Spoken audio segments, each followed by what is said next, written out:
Hello everyone, welcome to History and Culture.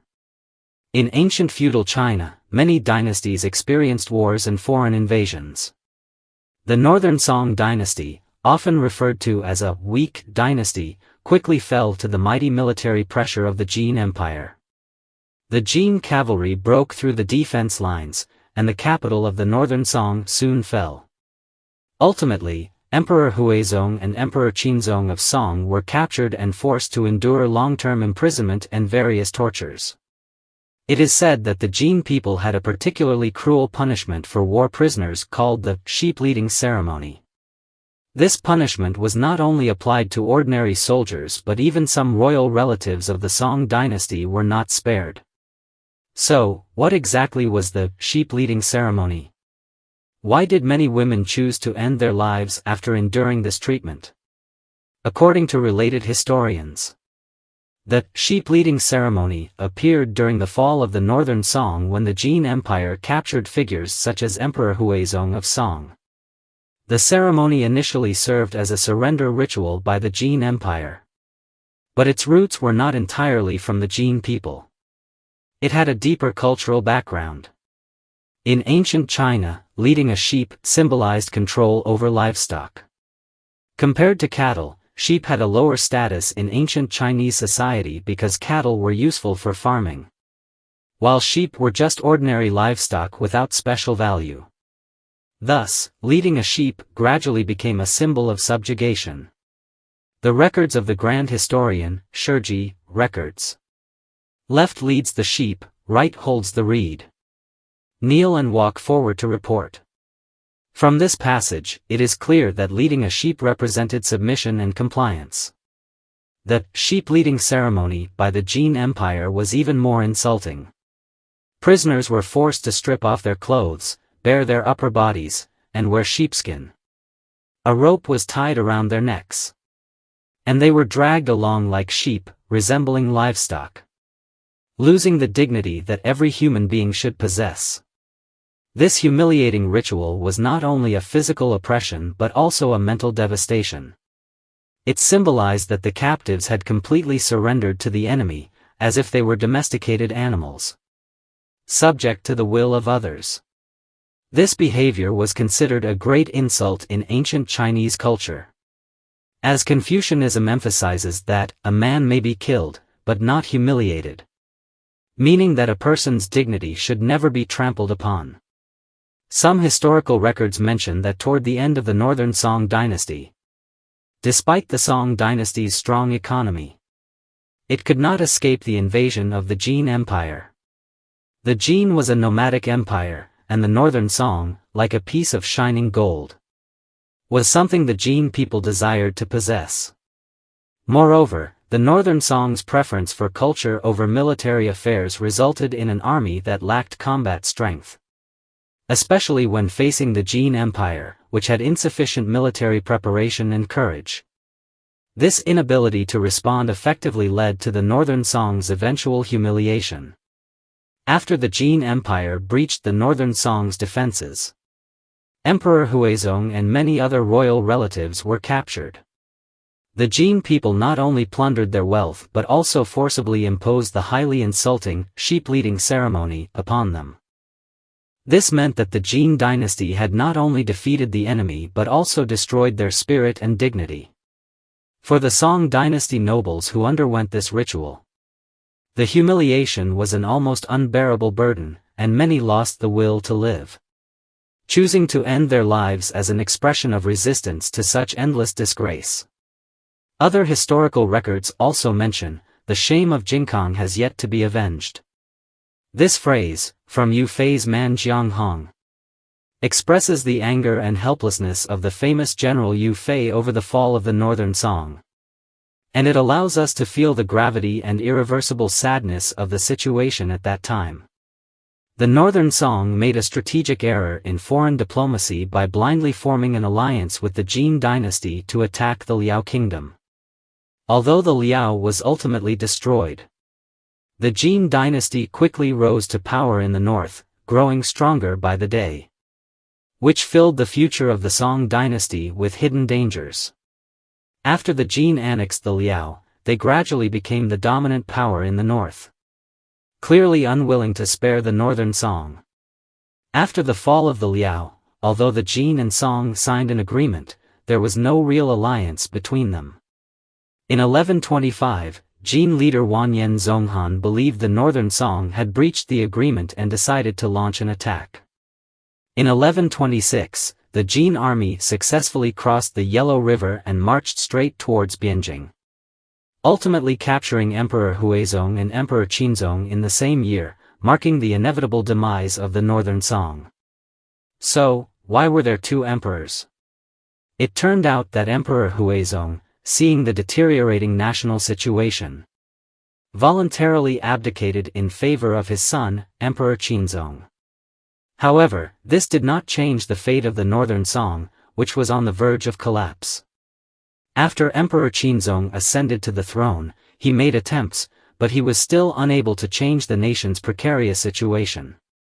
The Jin not only captured the two emperors but also took many members of the royal family and concubines from the imperial palace. Jin Taizong ordered that the two emperors be deposed and their dragon robes taken away, completely stripping them of their imperial dignity. At the same time, Li Ruoshui, the minister of personnel, was also captured alongside Emperor Qianlong. When Li Ruoshui saw the emperors subjected to such humiliation, he angrily reproached the Jin, leading to his execution by Jin Taizong's order. His death exemplified the integrity of a loyal minister and also revealed the anger and helplessness of the northern Song people in the face of their country's destruction and the loss of their homes. However, the Jin dynasty's humiliation did not end there. In order to showcase their own power and to utterly strip the Song dynasty's royal family of any dignity, the Jin decided to perform the sheep lead ceremony on the captured members of the Song royal family. In the sheep dragging ceremony, captured emperors, royal family members, and other nobles were forced to walk with bare torsos or in rags, their clothes inadequate to cover their bodies. Their heads were shaved, and ropes were tied around their necks, dragging them through the streets like livestock. They were made to crawl on their knees, elbows together, enduring mockery and humiliation from the high officials and common people of the Jin dynasty. The Jin soldiers also used whips to drive them forward, urging them to move faster. This act not only stripped them of their dignity but also trampled upon their most basic human rights. Those who had once held lofty positions in the royal family were now reduced to objects of ridicule, resembling ignorant beasts, having lost all self-respect and honor. The Jin dynasty's treatment of female captives was even more brutal. In ancient China, women already held a lower status, often oppressed by a patriarchal society. Once captured, women were especially vulnerable to abuse by the Jin forces. Empress Zhu Lian, known as Empress Zhu in history, the wife of Emperor Qianlong of the Song dynasty, who had once been one of the most respected women in the Song dynasty, suffered endless humiliation after her capture by the Jin. Zhu Lian was forced to endure the Jin's bath bestowment ceremony, a degrading treatment imposed upon her after her imprisonment. For a woman in ancient times, chastity was more valuable than life itself. Once a revered empress, Zhu Lian was now subjected to this insult. Although she still longed for survival, hoping to avenge the Song dynasty one day, she knew that she had lost all her dignity. Even if the Song dynasty were restored, she would never regain her former glory and honor.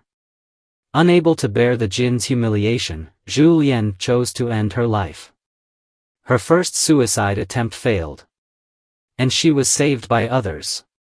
But her spirit was broken, and later, when no one was watching, she threw herself into the water again, finally ending her suffering.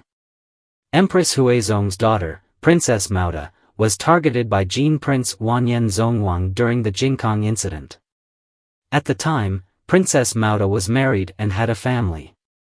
She never expected to be betrayed and eventually sent to Wanyan Zongwang. What is even more intolerable is that this was one of the conditions for peace talks between the Jin and the Song dynasties. Treating women as mere objects to be disposed of at will is truly absurd. Princess Mauda became the first Song princess to be handed over to the Jin. And she was only 25 years old at the time. With the fall of the northern Song dynasty, Princess Mauda, like others, was forced into captivity in the Jin. During their journey north, Wanyan Zhongwang died. After all were forced to endure the so-called sheep-dragging ceremony, the other palace maids, servants, princesses, and queens were assigned to the men of the Jin. Princess Mauda was given to a Jin prime minister, a second blow to her already shattered life. First, she was offered as a bargaining chip to the enemy by her own country. Then, after enduring the humiliation of the sheep gift ceremony, she was handed over to others like an object. In the Song prisoners' records written by the Jurchens, it is mentioned.